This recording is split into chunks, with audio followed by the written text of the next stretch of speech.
Hello，大家好，我係 Coach。今集嘅題目係 Hall and Coates RISAC 第二集測試同埋結果分析。RISAC 呢個字母呢，就係個人性格同埋興趣嘅代號嚟㗎。Hall and Coates 喺美國同埋加拿大嘅大專院校係最常用嘅一個權威心理測試，亦都係美國勞工部用嚟做職業輔導分析嘅工具。美國政府亦都採用佢作為職業分類嘅。有啲觀眾問我點解我唔花多啲時間同篇幅介紹下自己，因為咁樣可以增進同觀眾嘅互動同埋理解。咁由於我希望節目係比較精簡同埋定位為專業教學，並非生活分享，所以呢就選擇盡量少提及個人感受啦。但係喺今集開始做測試之前，真係有需要先介紹下 Coach 嘅背景，因為我今集會分享自己嘅 Hall and Coates，希望通過公開我走過嘅路，能夠幫助到大家更加明白呢個心理測驗對於選科同埋職業抉擇，甚至整個人生有咩微妙嘅地方。我需要釐清一下，只係呢2個月為咗準備呢個題目呢，我先至係親身進行過測試嘅，所以我都係最近先知道自己嘅 Hall and Coates 嘅。我嘅專業係教育，喺香港同埋加拿大嘅大學任教咗22年。咁睇到近來好多人分享佢哋落地去到英國、加拿大呢啲地方，都勾起我好多嘅回憶。因為我自己係16歲嘅時候呢，啟程係前往 PEI 讀 Grade 12嘅。不過係直到第2次去加拿大喺 UBC 讀碩士同埋博士嘅時期呢，先至稱得上係真正勤力讀書。咁要講呢幾十年嘅故事，難免會滔滔不絕。所以我會留待喺我嘅 podcast channel 叫做 Coach Talks， 先至會再作多啲個人嘅感受分享。咁喺我呢26年任教中學同埋大學嘅時候呢，累積咗好多輔導學生嘅經驗，所以而家我工作係提供教育顧問嘅服務。我亦有定期幫 UBC 做招生同埋職業輔導，另外仲有做 Journal Review Editor， 咁主要係教育同埋心理學嘅一啲學術期刊啦。喺呢一個學期，即係2021年9月，我會重返校園，去到 University of Toronto 讀書。又讀乜嘢啊？Stream A？咁當然唔係啦。咁我今集嘅結尾就會同大家分享我嘅 Hall and Coates，咁到時大家就會明白我嘅決定㗎啦。乜嘢係 Hall and Coates 呢？係一個權威性嘅心理測試，以你個人嘅性格嚟到匹配最適合嘅學習專業 study major 同埋職業嘅道路，即係 career path。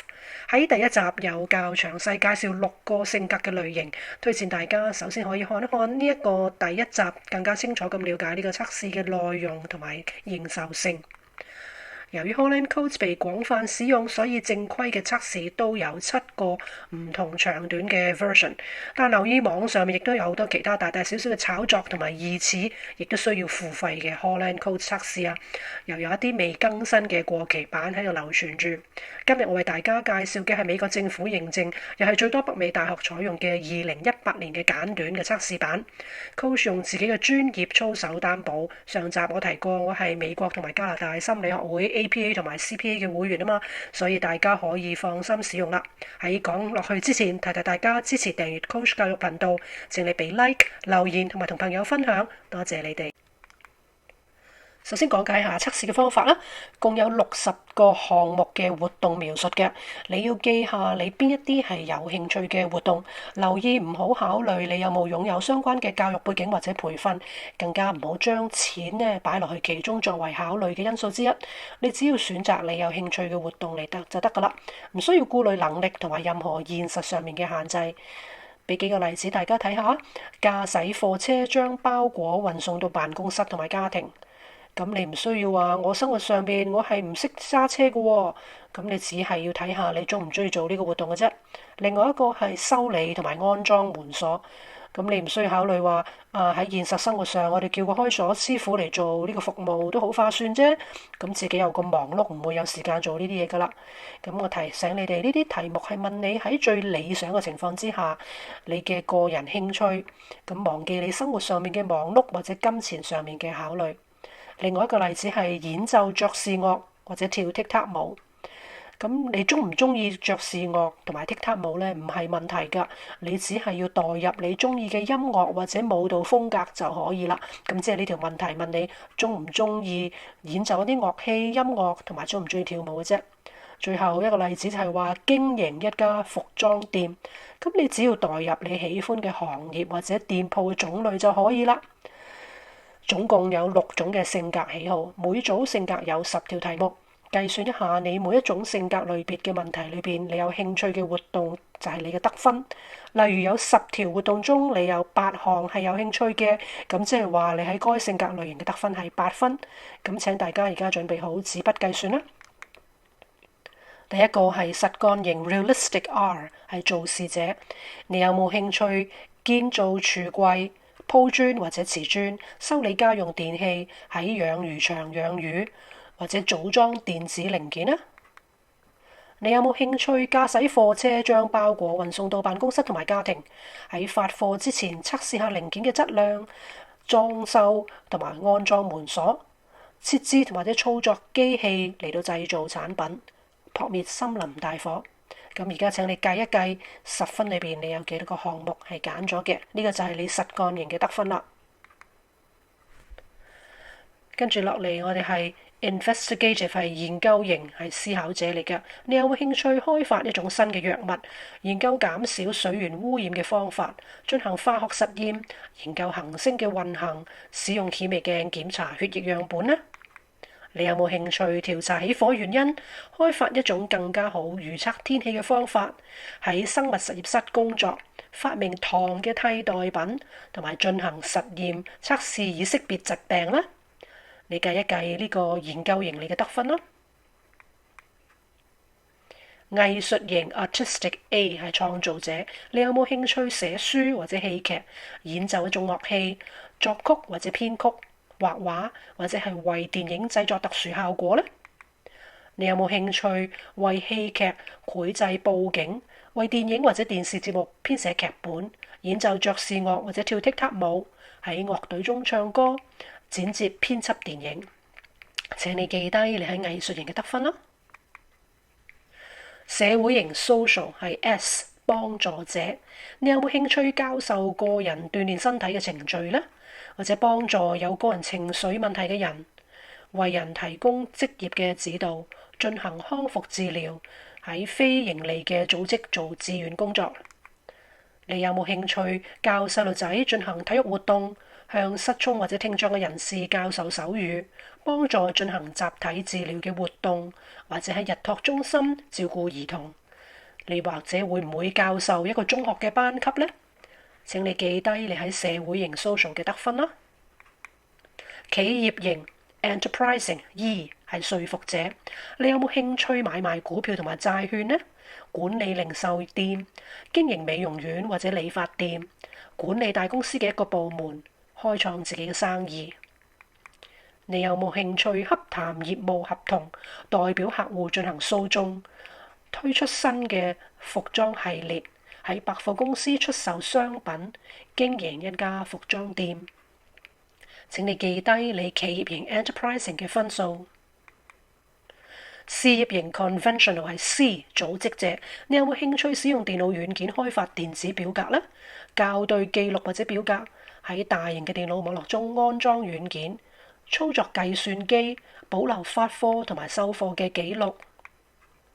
你有冇興趣計算員工嘅工資，使用手提電腦盤點耗材，記錄租金支付，保存倉庫嘅記錄，為一個機構進行標記、分類同埋分發郵件？請你記低你喺事務型 conventional 嘅得分。咁大家而家係咪已經記錄咗每一個性格類型嘅得分呢？你就應該選擇出最高分嗰3個類型，然之後填寫佢哋嘅代碼啦。如果有2個類型嘅得分係相同，咁你就揀選較為有興趣做嘅活動嗰個類型就可以啦。跟住落嚟解釋下得分嘅情況啦。喺六邊形最接近嘅區域咧嘅性格類型係會比較距離遠嘅性格類型咧係更加相似嘅，即係話好有可能你3個嘅類型咧會連接喺同一個區域，咁代表你嘅性格類型係比較呈現一致性，即係 consistent 啦。換句話講，你可能係 SAI 或者係IRC 或者係 ESA。咁樣係連接住一齊嘅區域嘅。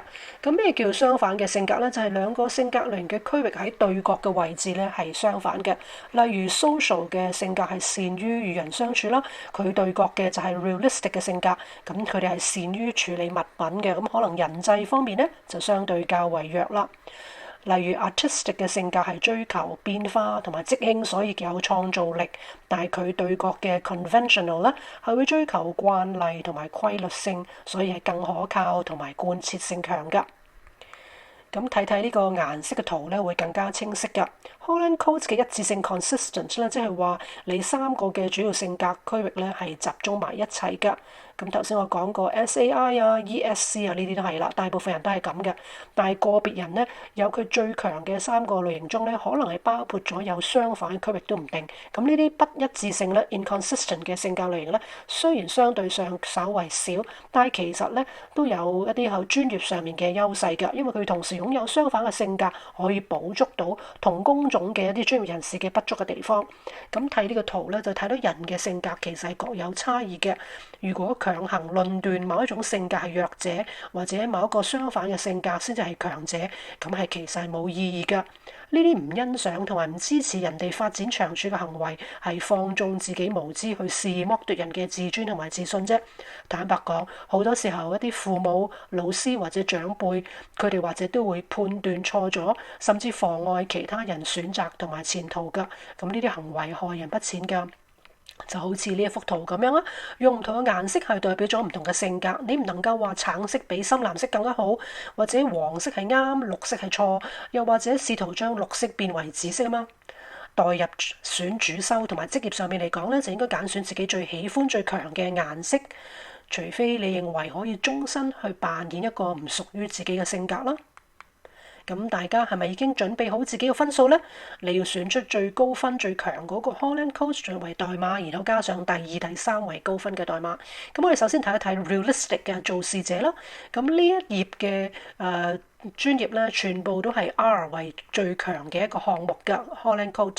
咁括號裏邊嘅咧就係第二同埋第三個代碼啦。實幹型咧就好中意使用物件、機器、工具、植物或者動物，或者喜歡戶外工作㗎，所以好適合做一啲應用科學 （applied sciences）。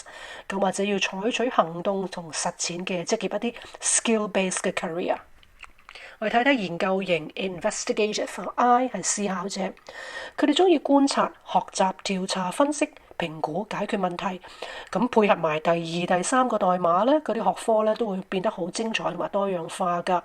例如 anthropology 人類學係 I、A、R，investigative、artistic 同埋 realistic。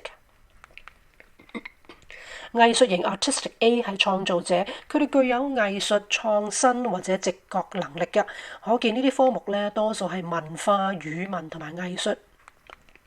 社會型 social S 係幫助者，佢哋中意同人一齊工作，提供資訊，幫助人。佢哋工作嘅類別係服務同埋教育，對象全部都係人嚟㗎。